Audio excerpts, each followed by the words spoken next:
The series begins at a train station in Glasgow, where a cop named Joe is about to board a train to London. Unknown to him, this would be the beginning of an epic journey. We see the train driver leave the train, and suddenly, a man snatches a woman's bag. Joe decides to chase the thief into the train. They run around for a few minutes, bumping into people along the way. Unfortunately, the thief has help, and he manages to escape, but not before Joe retrieves the stolen bag. Other policemen join the chase, but they don't know parkour, so the thieves escape. The train is now ready to leave the station, and everyone applauds our police friend. Being a hero, Joe is now sitting in first class, ready to enjoy his train ride to London. And so, the night sleeper train sets off into the whirling maze of the British rails. We then see the woman whose bag was stolen ditch the bag and the baby pram, letting us know it was all a setup. Back on the train, a small device is seen connected to the train, and the conductor cannot reach the driver. In fact, there is no driver on the train. Meanwhile, at Gatwick Airport, two women have their flights to Marrakesh delayed. One of them receives a phone call from a boy who works at the National Cybersecurity Center, NCSC, and informs her of a virus. I'm not sure how an antivirus becomes a national emergency, but she decides to cancel her flight anyway. She's about 40 minutes away from the office, which is strange because no one cancels a holiday to go to work. But I guess Abby is employee of the decade.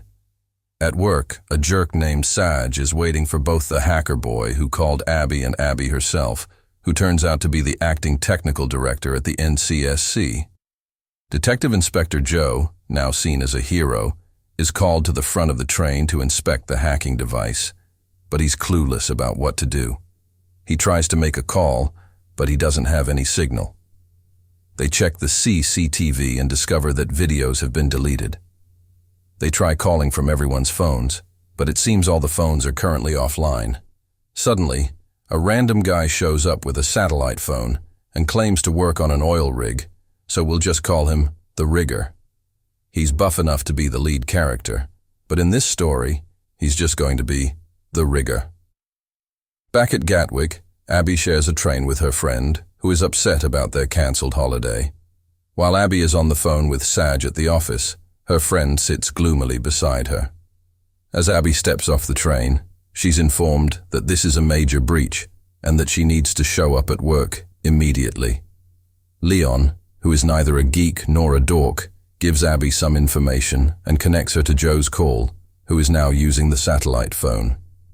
He informs Abigail that there's no mobile network and they cannot contact the train driver. They are only able to use the one satellite phone to communicate. He describes the device, and she lectures him on what it is and how it could allow someone to take over the train. It's such an intense lecture that it feels like you'd earn a degree from it.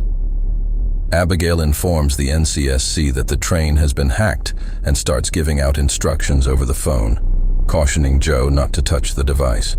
Joe and Abigail debate whether the train will stop at the next station, but both remain calm, with Abigail reassuring Joe as he realizes how deep in trouble he is.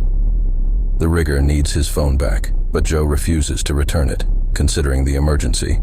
He then suddenly remembers the guys who stole the bags at the station. Abby asks the NCSC to investigate the people Joe mentioned, and they discover the mysterious woman who caused the distraction at the station. Abigail calls Pev, despite Saj advising against it. Pev turns out to be a hacker grandpa who used to work at the NCSC, but now lives life on the edge. Abigail tells him to come to the NCSC to help resolve the hack while she remains on the train. Back on the train, Abigail and Joe are singing a duet. Not sure why anyone would be singing while facing such a dire situation, but here we are. A lady walks in on Joe and the gang, sees the device, and starts asking questions. Turns out she's a reporter, and she wouldn't miss an opportunity for a juicy story. Amidst this madness, a woman is searching for her son on the train but can't find him. Abigail is on the phone with Ma'am, which is obviously the title for British female bosses. She explains the situation and grants Abigail the lead on the project.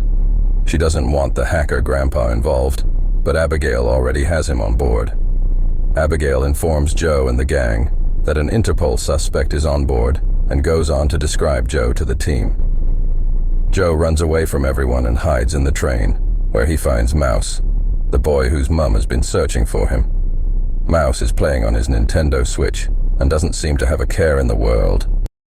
The train stops, and everyone is asked to disembark at the station, but Joe keeps hiding while some stubborn passengers insist they won't leave until they get another train to take them to their destination.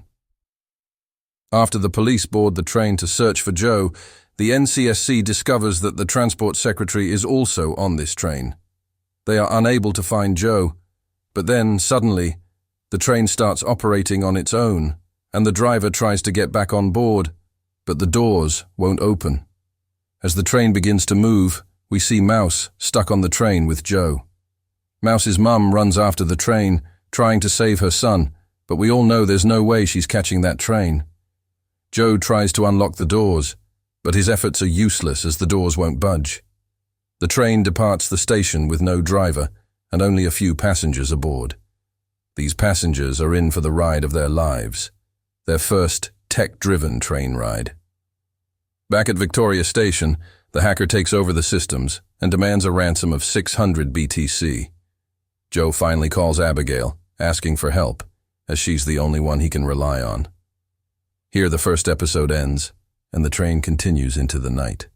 The train, called the Heart of Britain, is now controlled by unknown hackers. Thanks for watching this recap. If you enjoyed the video, make sure to give it a thumbs up and hit that subscribe button for more awesome recaps just like this one. Don't forget to turn on notifications so you never miss out on new uploads. This is NoCap Recap, and I'll see you in the next one.